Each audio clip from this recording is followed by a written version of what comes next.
por especialista para evaluar a un niño en riesgo, ¿sí? Eso muchas veces son psicopedagogos los que van a hacer estos test. La forma ideal para abordar estos trastornos del desarrollo es un equipo multidisciplinario, como yo les comentaba, que son varias las áreas que pueden estar afectadas, a veces son una sola, a veces son dos o tres, cuando es un trastorno global del desarrollo hasta que uno tenga el diagnóstico preciso. Por eso es importante el equipo multidisciplinario, que ¿cómo suele estar compuesto? Suele estar compuesto con neurólogos, con pediatras del desarrollo, con fonoaudiólogos, con psicopedagogos, con terapistas ocupacionales, em, bueno, psicomotricistas. Por eso de ahí la importancia de ver cuál es el área comprometida y trabajar en equipo. Puede haber un pediatra seguramente o un médico general que va a englobar toda esta información, pero es importante que trabajar en equipo. Para la evaluación del nivel madurativo en niños pequeños se utilizan estos test de desarrollo, como les decía recién, y los chicos ya más grandes usan test de inteligencia, ¿sí? Y bueno, existen infinidades, pero bueno, ya son más del área de especialistas, solamente para que ustedes sepan cómo se diagnostican. También hoy por hoy se utilizan también cuestionarios para padres y también para docentes, como que suman también a la consulta. Bueno, esta es una parte importantísima, ¿sí? A la hora de hacer el diagnóstico. Hay bastantes maneras de hacer diagnóstico: el diagnóstico categórico, el diagnóstico funcional, el diagnóstico etiológico. El diagnóstico categórico lo podemos englobar en cinco. Yo les voy a decir cuáles son estas cinco, que de acuerdo a uno que puede ver, y decir, a ver, dentro de qué diagnóstico puedo englobar a mi paciente. Vamos a hablar dentro de trastornos, siempre dentro del trastorno del desarrollo, ¿no? Si tiene una discapacidad intelectual, ¿cuáles van a ser? Los pacientes que tengan deficiencia de las funciones intelectuales, que van a estar confirmados mediante la evaluación clínica o pruebas de inteligencia, que tengan también alguna deficiencia en el comportamiento adaptativo que se limitan a la vida cotidiana y que tengan inicio este déficit durante el periodo de desarrollo, ¿no? Es capaz que, no sé, alguien tiene una ACV a los 20 años y va a tener un déficit intelectual, bueno, no entra dentro de esta entidad categórica, ¿sí? Esto hablamos a un paciente que esté dentro de la etapa del desarrollo y que tenga algún déficit funcional y adaptativo de la vida diaria. ¿Bien? Después tenemos los retrasos globales de desarrollo, que es como lo habíamos definido antes, que es el retraso de dos o más áreas de desarrollo que estén comprometidas y que se da hasta los 5 años, antes de llegar al diagnóstico definitivo. Otro diagnóstico categórico es el TEA, el trastorno del espectro autista, que para poder caracterizarlo dentro de esta entidad tiene que tener la tríada característica, que es el compromiso en habilidades sociales, habilidades comunicativas y tiene patrones restringidos y repetitivos de conducta.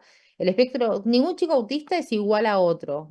Por eso de ahí el espectro. Tenemos chicos que son de alto funcionamiento como los Asperger o chicos con retraso madurativo severo que no hablan, que no miran, que son agresivos, tienen muchas áreas comprometidas, pero tanto el de alto funcionamiento como el de bajo funcionamiento van a tener compromiso en las habilidades sociales, ¿sí? Porque un chico quizás tiene muy buen funcionamiento, sabe todo, no sé, los planetas o de un tema específico, o el nombre de los dinosaurios, o algo de interés propio de ellos, pero quizás no se va a comportar adecuadamente en un aula con otros compañeros o en un cumpleaños o en una reunión social.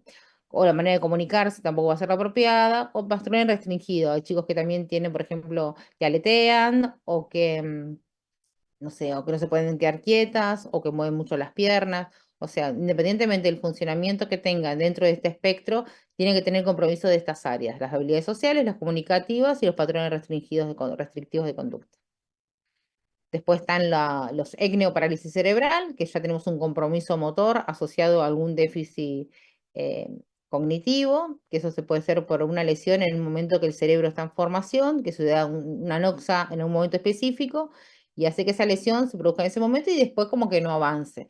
Por ejemplo, si uno habla de un tumor, no entraría acá, por ejemplo, porque quizás puede tener una lesión que en la cabeza que le produzca algún deterioro, pero ese tumor si sigue creciendo, esto va a ser progresivo. En cambio, cuando uno habla de parálisis cerebral o de ECNE, quizás una noxa específica, no sé, un chico que estaba durante el embarazo, la mamá sufre de citomegalovirus congénito, hace algún impacto en el desarrollo, nace ese bebé, se pasó la situación y después, bueno, se va a seguir con el potencial que tenga, pero esa noxa quedó ahí, ¿sí? Y puede tener compromiso, siempre un compromiso motor asociado.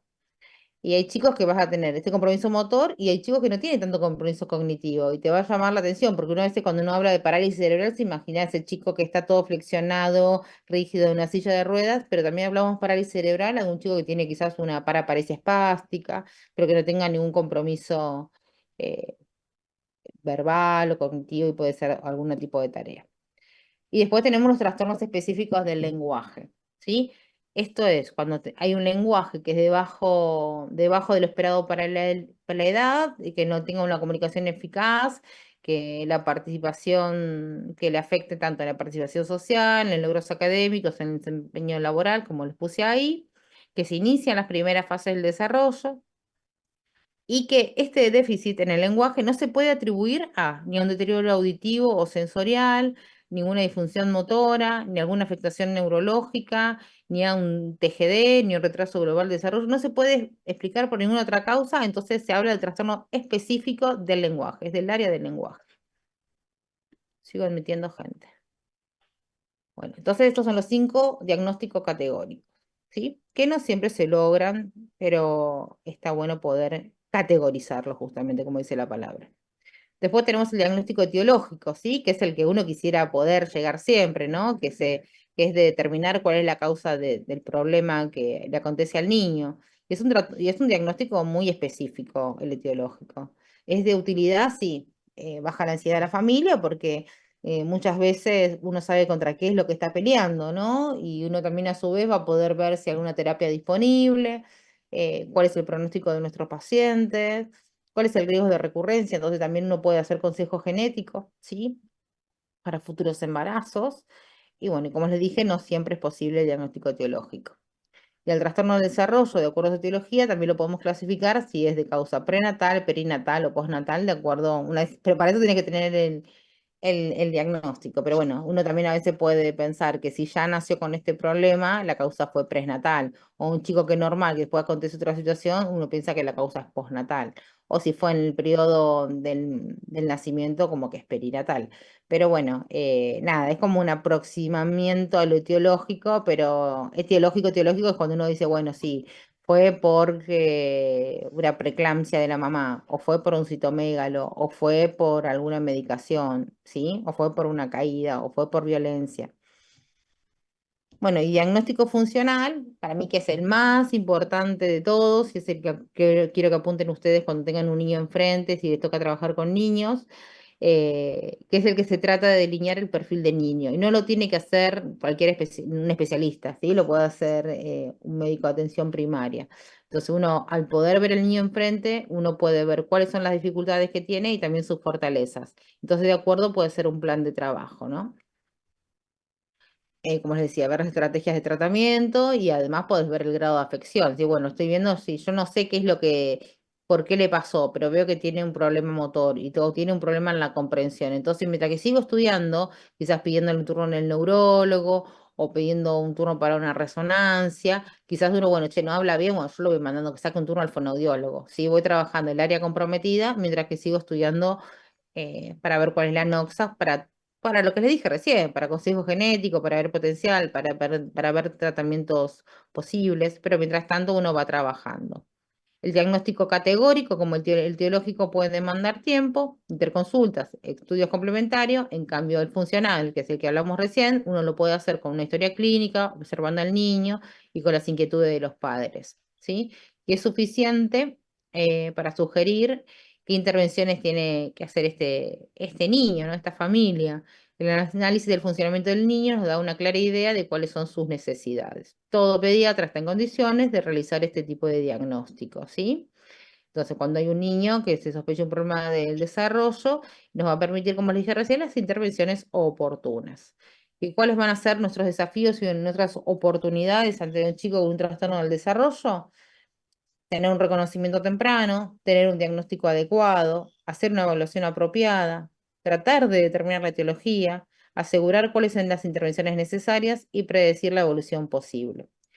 Y como conclusión, las preocupaciones acerca del desarrollo infantil son motivo de consulta frecuente en la práctica pediátrica. Se sabe que el abordaje precoz de los problemas del desarrollo mejora el pronóstico de gran parte de los niños afectados y los trastornos del desarrollo son patologías complejas y el pediatra debe trabajar en equipo para poder abordarlas y acompañarlo en el rol de médico de cabecera de los niños. ¿Sí? Bueno, voy a dejar de compartir. Ya lo voy a cerrar de acá. Bueno, voy a Profe, abrir. ¿puedo hacer una consulta? Sí, obvio. Sí, abran sus pantallas también, así charlamos. Eh, Sí. no me quedó muy claro el tema del diagnóstico funcional. ¿Sería Ujú.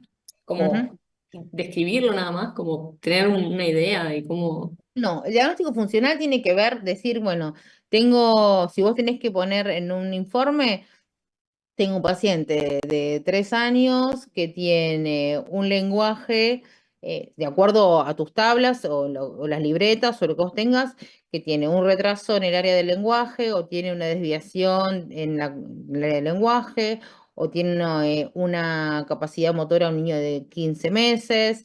De acuerdo a lo que vos vas viendo, vas desglosando cada una de estas áreas, la motora, la del lenguaje, la socialización, la comunicación, la conducta, todo esto, y lo vas como escribiendo y de acuerdo vos veas lo que está afectado, mientras que lo mandaste al neurólogo o lo mandaste a hacer algún estudio específico, que está viendo lo que es en salud pública, que puede demorar un montón porque no están todas las especialidades o porque las obras sociales no te lo aprueban, vos mientras tanto vas trabajando. Entonces lo podés ir mandando a un equipo de rehabilitación o le vas diciendo, no sé, te mando a la fono, lo mando a la psicopedagoga, mando a estimulación temprana si es prematuro, como que uno va interviniendo. A eso me refiero al diagnóstico funcional.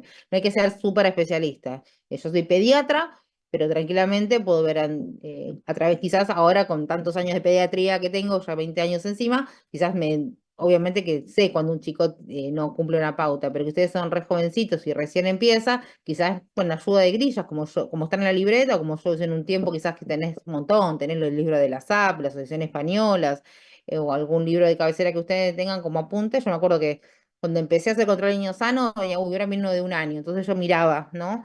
Eh, un año, cuáles son las vacunas de un año, cuáles son las pautas que no me pueden fallar, qué tengo que hacer de puericultura, qué cosas pueden comer, qué aconsejo, prevención de accidentes, como que para cada etapa tenía cada cosa que iba a decir. Ahora más o menos lo sé, lo que tengo que siempre ir ayornándome son con las vacunas, que viste que hay campañas y cosas nuevas que suman, pero bueno, ya por lo menos con el tema del desarrollo, después de ver tantos chicos sanos o patológicos, uno ya sabe cuando algo no está bien.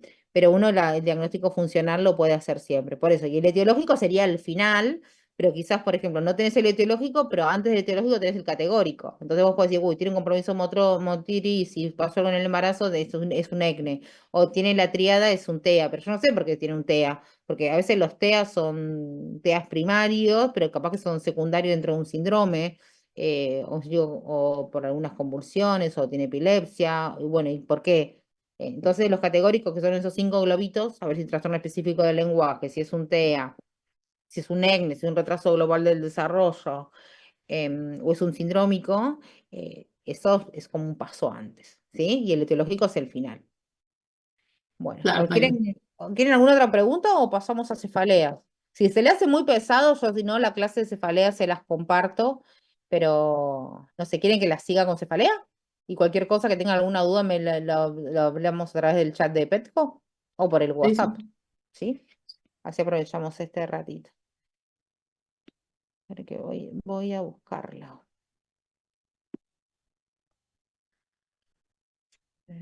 Cefalea, ¿dónde está?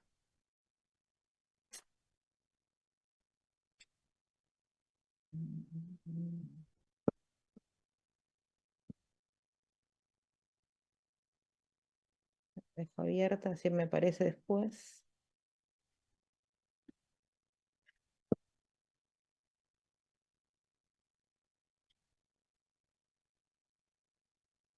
No me aparece. Esperen un poquito.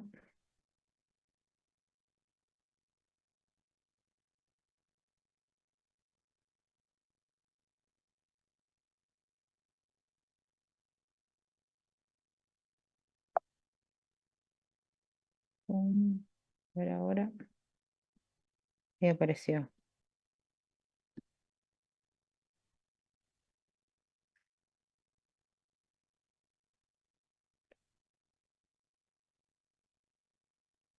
¿Ahí la ven? ¿La ven, chicos? ¿Me Sí, profe, escuchan? se ve. Perfecto, por fin. Sí. Bueno, no, el caso clínico lo vemos después porque si no, por las dudas, si no llegamos. Bueno, con respecto a cefalea, es el motivo de consulta neurológica más frecuente en la infancia y depende del nivel de intensidad que tenga esta cefalea, puede generar limitación en la actividad habitual del niño y a la vez puede generarle ausentismo escolar. Y siempre la cefalea, ya sea por la intensidad que tengan o por otras causas que han producido cosas que quizás son muchas más graves en algún conocido, va a provocar preocupación en la familia. Entonces, cuando vienen a la consulta, los padres suelen estar muy preocupados por la cefalea, hasta que uno le digan que no es nada o si es algo grave, pero siempre tienen que, les permite como bajar también la ansiedad. Como siempre, la historia clínica va a ser fundamental, ¿sí? La anamnesis es clave para la orientación diagnóstica y si el niño es pequeño, muchas veces la información se obtiene de las familias y determinados datos clínicos se van a deducir, ¿sí? Por ejemplo, si vemos, no sé, el niño no te va a decir, pero la mamá te puede decir qué características tienen, pero por ejemplo, un nene chiquito quizás no te puede hablar, pero uno puede ver un chichón o ver un hematoma, entonces quizás te puede sugerir que quizás sea algún tipo de negligencia y que la cefalea o el llanto sea por eso. Después del perfil temporal también te va a ayudar un montón, ver cuándo comenzó, cuánto duró, con qué frecuencia se dan estos episodios, también es relevante para orientar la gravedad de la etiología. Y la presencia crónica progresiva o hiperaguda apunta a un origen secundario, como que hay algo secundario que está causando esta cefalea. Acá en el gráfico de al lado van a ver algo crónico, te muestra esta rayita como por ejemplo que tiene un nivel de intensidad y que nunca cede, nunca aumenta ni baja, pero es una cefalea crónica. Esto puede ser, por ejemplo, no sé, una sinusitis crónica, que te puede dar un dolor crónico y que es persistente en el tiempo. Acá abajo la crónica progresiva, es un dolor que empezó bajito y que va aumentando en el tiempo, pero que nunca deja de doler. Esto quizás puede ser una hidrocefalia progresiva, una tumoración en un cerebro que va creciendo, ¿sí? Un episodio agudo a bajo determinada intensidad, puede ser un episodio que te dio una cefalea, eh, sí, puede ser por un golpe que pasó y volvió y ya no y se pasó y no volvió nunca más. Y después tenemos algún tipo de cefalea aguda, que son todas estas columnitas seguidas que ven que porque está dado con intervalos asintomáticos y después vuelve a subir con determinada intensidad, que esto puede ser, por ejemplo, una migraña crónica que se como que va pasando, migraña aguda, que después se vuelve crónica en el tiempo, que tenés episodios libres en el tiempo, ¿sí? Bueno, y uno lo que tiene que ver también son para poder también clasificarla y que también nos oriente cuál es la posible causa de la cefalea, cuáles son sus características, ¿sí? ¿Dónde duele? ¿Con qué intensidad? Que si hubo algún factor desencadenante o agravante, ¿sí? Si fuese a veces cuáles pueden ser el cansancio, a veces determinados alimentos, a veces mucho ejercicio, si cuando se levanta de golpe, si esa fuerza con un mal salva. O también si hay algunos otros factores que alivian el dolor, como puede ser la oscuridad, como puede ser el silencio, ponerse en decúbito dorsal. Si hay antecedentes familiares o personales también de cefalea, ¿sí? O de algunas características, como puede ser algún síndrome neurocutáneo, como no sé, neurofibromatosis, esclerosis tuberosa, algún antecedente oncológico, si te decían, bueno, sí, operaron un tumor en la cabeza, o a un familiar que tuvo un tumor en la fosa posterior, si sufre alguna inmunodeficiencia, ¿sí?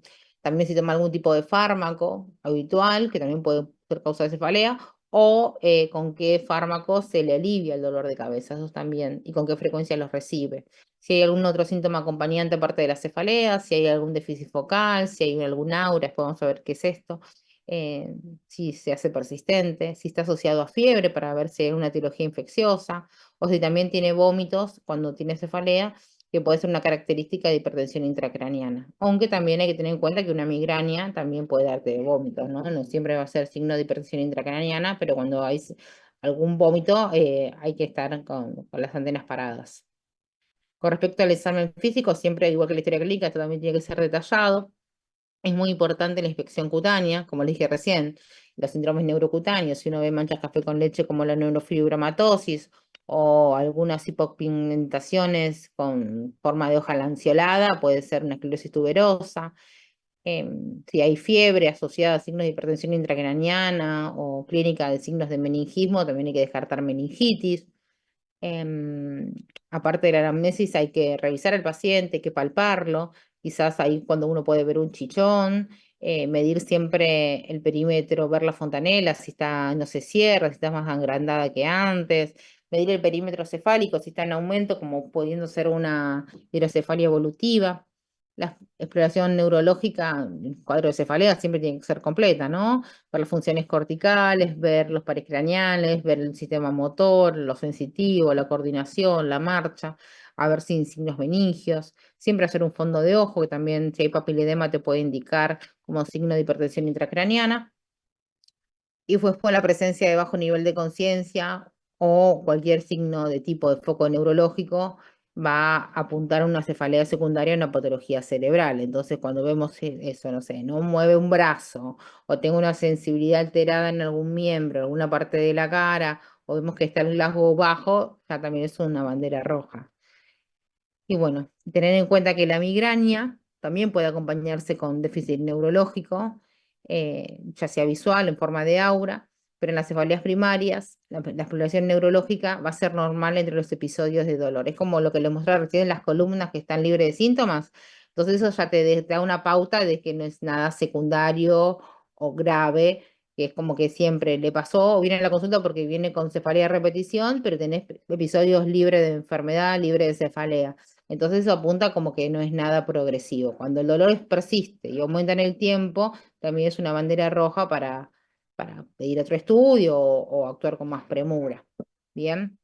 Bueno, acá están enumerados cuáles son los datos de alarma para una cefalea, que es cuando hay un signo de foco, la alteración del nivel de conciencia, cambios en el carácter, cambio en el rendimiento escolar de manera abrupta, cuando uno ya descartó que no pasó alguna otra cosa estresante en la casa como para el niño, ver si hay papiledema o hemorragia retiniana pensando en el tipo como por maltrato, lo del shaking baby. Después fiebre, síndrome meningios, los vómitos persistentes. Quizás acá te ponen menor de 3 años porque no te pueden explicar bien que si algo aconteció. Y bueno, y la macrocefalia pensando que aumenta el perímetro cefálico en causa de tumor, hidrocefalia, disfunción valvular, entre otros. ¿Sí? Bueno, y acá otras de las características que también lo que decíamos recién, si esa cefalea es aguda, si es crónica o hiperaguda. Hiperaguda se refiere cuando es un dolor más intenso del que nunca tuviste en tu vida y que es más agudo que, es más hiperaguda, como muchísimo más fuerte que algo agudo, se refiere, por ejemplo, a una rotura de un aneurisma, una malformación arteriovenosa que te haga una hemorragia subaracnoidea, a ese tipo de características de dolor. O la crónica progresiva, que te despierte a la noche o que sea primero de la mañana. O sea, no, una sola cosa es como que te va a prender la alarma para hacer otro estudio. Muchas veces quedan en eso y no es nada, pero otras veces son la punta para un diagnóstico no muy bueno. Entonces, ante la sospecha de una cefalea secundaria, siempre se van a realizar pruebas complementarias para confirmar el diagnóstico. ¿Cuáles son estas pruebas complementarias? Suelen ser las neuroimagen, ¿sí? En los pacientes con cefalea recurrente, ¿cuándo vamos a hacer? Es lo que vimos recién. Si hay algún signo de foco, si se asocia a crisis epiléptica, si hay historia de cefalea de gran intensidad de reciente comienzo, si hay una persona que es migrañosa, pero de repente cambia el patrón de sus cefaleas, tiene otras características, también hay que estar atento. Y si hay signos que sugieren alguna disfunción neurológica, también. Y la prueba no va a estar indicada, la neuroimagen no va a estar indicada en chicos que tengan cefaleas recurrentes, pero que entre los intervalos de estas cefaleas tienen exploración neurológica normal. ¿Sí? ¿Cuáles son las neuroimágenes que vamos a hacer? Son la resonancia y la tomografía. La resonancia magnética es la prueba, la neuroimagen de elección siempre para estudiar causas secundarias. Es buena porque tiene una alta resolución de imagen y evita la exposición a las radiaciones. Valora más eficazmente la silla turca, fosa posterior, que el ataque eso no lo hace. Vemos la unión cérvico-medular y puede identificar procesos tumorales, alteraciones vasculares o anomalía de la sustancia blanca de forma más precisa. Y el ataque es más buena para la urgencia, ¿sí? Porque es rápida y tiene la posibilidad de hacer una sedación pequeña, porque el chico que tenga trastorno quizás del sensorio, una anestesia, una reso, que es un estudio mucho más largo, y no se cuenta con resonador en los hospitales por ahora, los de la zona, entonces quizás con la tomo es más rápida. Después, en un segundo tiempo de mayor calidad, es una resonancia. Pero bueno, uno va a ver qué tiene a disposición y qué es lo que necesita de acuerdo a las características del paciente, ¿sí? Y la ataque es muy útil, ¿sí? Para ver malformaciones congénitas, abscesos tumorales, algún accidente vascular. También se puede hacer un angiotac, ¿no? Bueno, eso con respecto a los estudios diagnósticos y la anamnesis, historia clínica, cómo categorizarlas, ya que estamos categorizando, como hablábamos recién, cómo categorizar una cefalea, de acuerdo a su gravedad, de acuerdo a su cronicidad, de acuerdo a su localización. Pero bueno, las más importantes y las más frecuentes son las cefaleas primarias, que no son secundarias a nada, ¿sí? Y constituyen el 80% de todas las cefaleas. ¿Y cuáles son? Son la migraña y la cefalea tensional. Van a ser las más frecuentes. Bueno, ahora tenemos que diferenciar una migraña de una cefalea tensional. La migraña tiene características precisas, ¿sí? La localización suele ser en los niños bilateral y frontal en vez de micrañal, porque en los adultos es más frecuente la de micrañal. Y también la duración es menor que en los adultos, en tiempo son más cortitas las migrañas de los niños. Y mejora tras el sueño, con el tras del descanso suelen mejorar. Se asocian también a malestar gastrointestinal y a vómitos, van a empeorar con la actividad física, se asocian igual que en el adulto con fotofobia y sonofobia, quieren evitar los ruidos, quieren evitar las luces, y quizás uno ya puede tener como prodromo, quizás un adulto te puede decir, uy, estoy viendo mosquitas o algo, siento que va a venir con el tema del aura, pero quizás cuando uno ve que empiezan con cambios del humor, irritabilidad o fatiga, son los pacientes que suelen tener migraña en la infancia, te sirven para saber que lo antecede.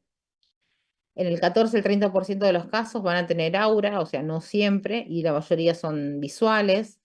El aura es el déficit neurológico transitorio que puede durar entre 5 minutos a una hora. Muchos te los refieren como lucecitas o mosquitas que se mueven, ¿sí? Y el paciente migrañoso, cuando le preguntas si hay un antecedente familiar, en un 70% lo suele tener. Y después los factores desencadenantes van a ser individuales, no para todas las personas va a ser lo mismo. Alguno te puede decir que puede ser los ruidos fuertes, otro dice que son algún tipo de comida, algunos cuando comen con grasas, otros te dicen los días de viento, el cambio de presión, o sea, son individuales.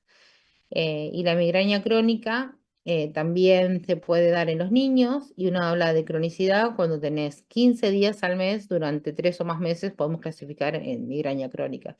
Imagínense esta cantidad de días al mes teniendo dolor de cabeza, es insoportable. Bueno, y después existen otros síndromes periódicos que también se los relaciona con migraña, que son, no vienen al caso, pero es para nombrarlos y para que ustedes sepan que están dentro de este grupo, que son el vértigo paroxístico benigno, la tortícolis paroxística benigna, los vómitos cíclicos y la migraña abdominal. Bueno, acá yo les voy a dejar, después les dejo en la PETCO la clase para que vea cuáles son los criterios, es poco lo que estuvimos viendo ahora, pero cuáles son los criterios que se tienen que cumplir, qué número de criterios y qué características para tener una migraña, ¿sí? Y con respecto a la cefalea tensional, a diferencia de la anterior, que les dije que era intensa, el dolor y que era pulsátil, acá va a ser diferente, el dolor va a ser más bien opresivo, en banda, de intensidad baja a media, ¿sí? Y acá no se va a acompañar ni de fotofobia, ni de sonofobia, ni de náuseas. Ay, de vuelta me desapareció esto. Toqué que faltan 10 minutos. Oye, pero ya aprendí que tengo que ir al Power. A ver, acá está. ¿Me ven? Ahí está, ¿se ve todo bien?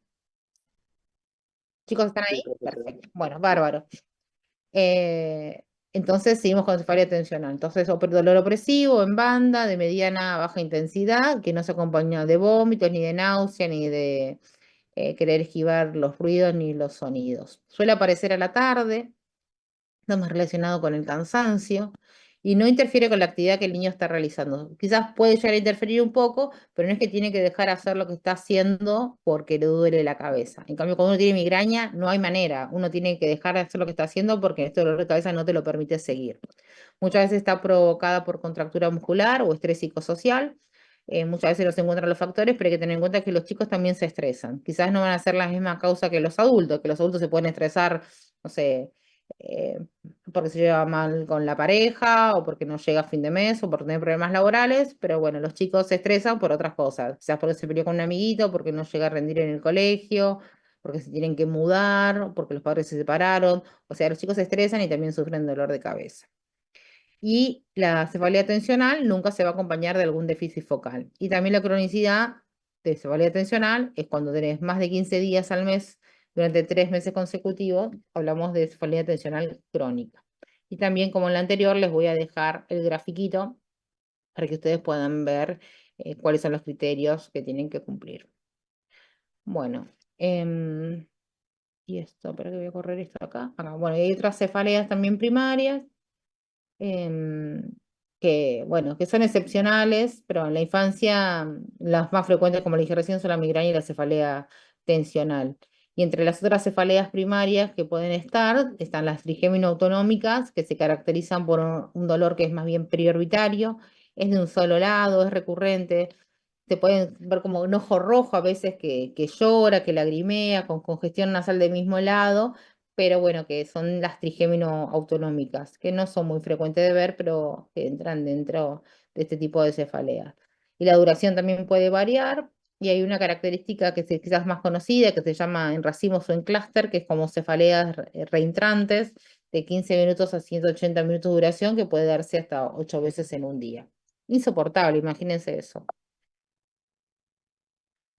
Bueno, las cefaleas secundarias. Las primarias ya dijimos las migraña y la tensión que son las más frecuentes, y después tenemos las otras cefaleas que son las secundarias. Y las secundarias pueden darse por un montón de causas. O sea, secundarias a un traumatismo, secundaria vascular a una rotura de un aneurisma, como les dije recién, o algún vaso, algún proceso intracraneal no vascular, puede ser un traumatismo de cráneo, puede ser un tumor, puede ser una disfunción valvular, puede ser por abuso de sustancias, puede ser por alteraciones de la homeostasis, puede ser por una anomalía, malformación craneofacial o por un trastorno psiquiátrico, ¿sí? Pero para decir que esta es secundaria a algo, obviamente que no puede ser algo que pasó hace 3 años. Tiene que haber una relación temporal entre la aparición del dolor y la causa, ¿sí? Tiene que algo que los pueda vincular en el tiempo. Y acá les voy a dar algunos ejemplos, ¿no? Porque uno se, cuando de esas cefaleas secundarias, porque la cefalea en sí, uno cuando viene a la consulta dice, bueno, está bien, tiene cefalea, pero ¿en qué contexto está, no? Porque la cefalea forma parte de un montón de entidades. Por ejemplo, puede ser que esté asociada a infecciones sistémicas, como puede ser un proceso infeccioso, las causas virales, cuando estén en los momentos de mayor ascenso térmico, pueden producirse cefaleas. Las infecciones del sistema nervioso central, como son la encefalitis, las meningitis, algún tipo de fármaco, algún tipo de tóxico, por ejemplo, la intoxicación por monóxido, eso también te puede dar cefaleas. Bueno, después los anticonvulsivantes no, los anticonceptivos en la población adolescente también puede dar cefaleas. Posconvulsiones, el periodo posictal que se den tras el sueño te da cefaleas, la hipertensión arterial, el mismo senso también de aumento de la tensión arterial, y hay que ver que no se asocie ansiedad, a hipersudoración, a taquicardia, a otros síntomas vasovagales para tener que descartar un feocromocitoma, por ejemplo. La hipoglucemia también te da dolor de cabeza, sobre todo hay que ver en chicos menores de 10 años que a veces están con pantallas, que están jugando a la pelota, que están hiperactivos haciendo algo y pasan varias horas de ayuno, eso también da un dolor opresivo, que es la causa de la cefalea, la hipoglucemia. Después punción lumbar, cuando hay un desequilibrio entre la pérdida y la producción de líquido cefalorraquídeo, y si uno no lo deja acostado un paciente, que tiene que hacer una punción lumbar, no sé, por ejemplo, por un tratamiento intratecal de quimioterapia, o para medir la presión en un paciente que tiene algún tipo de otro problema de hipertensión primaria, si vos no lo acostás enseguida, y que tenga que estar una hora acostado, este desbalance va a hacer que tenga una cefalea que le puede durar intensa y por varias semanas, ¿sí? Después tenemos los traumatismos craneales, los ACV isquémicos, las hemorragias, obviamente que te van a dar cefaleas, uno con más intensidad que otras. La cefalea de esfuerzo, también los adolescentes que van al gimnasio, que hacen trabajo anaeróbico, y que puede dar cefaleas, la sinusitis, ¿no? Asociada a rinorrea, tos vespertina, goteo posterior y dolor en los puntos sinusales también te puede dar cefalea. Estos son todos como ejemplos, que también lo voy a dejar en la clase. Nos quedan como 4 minutos, así que mucho no tenemos, pero bueno, las otitis, anomalías oculares, eso de estar tanto tiempo con pantallas, ¿no? Ver que no haya ningún vicio de refracción. Y después, como referenciados por la zona. Si tienes un dolor de muela, a veces también te irradia a determinado nervio y te hace doler la cabeza.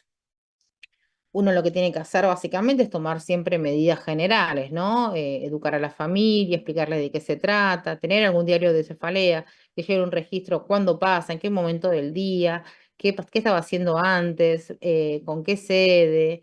Estas cuestiones que nos va a permitir hacer un análisis de lo que está pasando y quizás puedo identificar cuál es el desencadenante. A veces hay que hacer consultas psicológicas porque se puede estar asociado a algún trastorno de ansiedad o depresión, de duelo, de bullying, algún acoso en el colegio. A ver si hay contracturas, para ver si tiene que ir a la fisioterapia. Siempre hacer tener algunas medidas higiénico-dietéticas como para ver que tenga buena calidad de sueño, que coma bien, que descanse bien, que se hidrate bien, reducir las bebidas energizantes o las gaseosas con cafeína, tratar de evitar el estrés, que haga terapias, siempre hacer deportes bueno o algún tipo de actividad que permita que se autorregule las cuestiones, las causas estresantes, ¿no? Siempre hacer actividad aeróbica regular es bueno y después otras cuestiones, yoga, biofitma también pueden llegar a sumar. Después el tratamiento sintomático va a ser los analgésicos comunes, ¿sí? El ibuprofeno, naproxeno, paracetamol, lo que la madre tenga en la casa y lo que esté acostumbrado a darle y que con lo que ceda.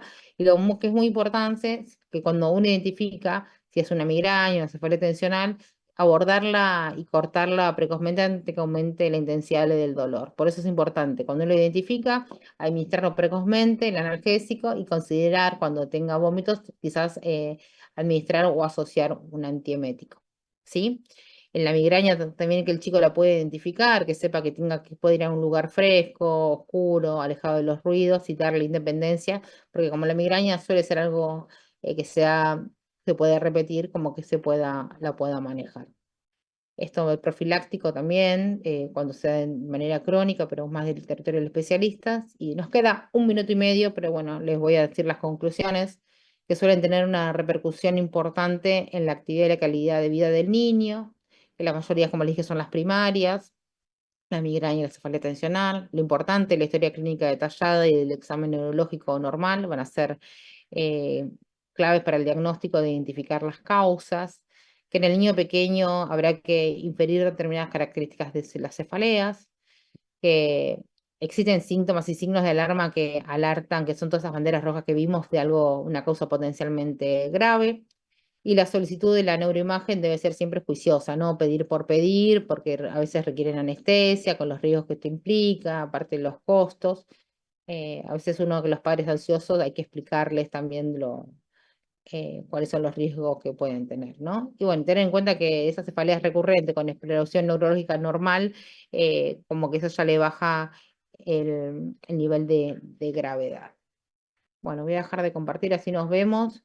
Chicos, no nos queda menos de un minuto, pero no sé, esta clase por lo menos es más sencilla que la anterior, pero yo estoy abierta a preguntas, las pueden preguntar en el chat o por Petco y yo se las contesto. ¿Les parece? No sé si de esta clase les queda alguna duda, pero es mucho más sencilla que la anterior. Quizás que la otra van a seguir como procesando y algunas dudas que tengan me pueden ir preguntando. ¿Bien? Sí, profe, buenísimo. Bueno. Bueno, ¿Entendieron o no? ya. ¿Quedaron con dudas o quedaron? Pues fueron 2 horas corridas de 2 clases de neuro, es medio pesado, más a esta hora, hace calor. No, pero sí se llevadera todo, todo bueno. Bueno, me alegro entonces, chicos. Bueno.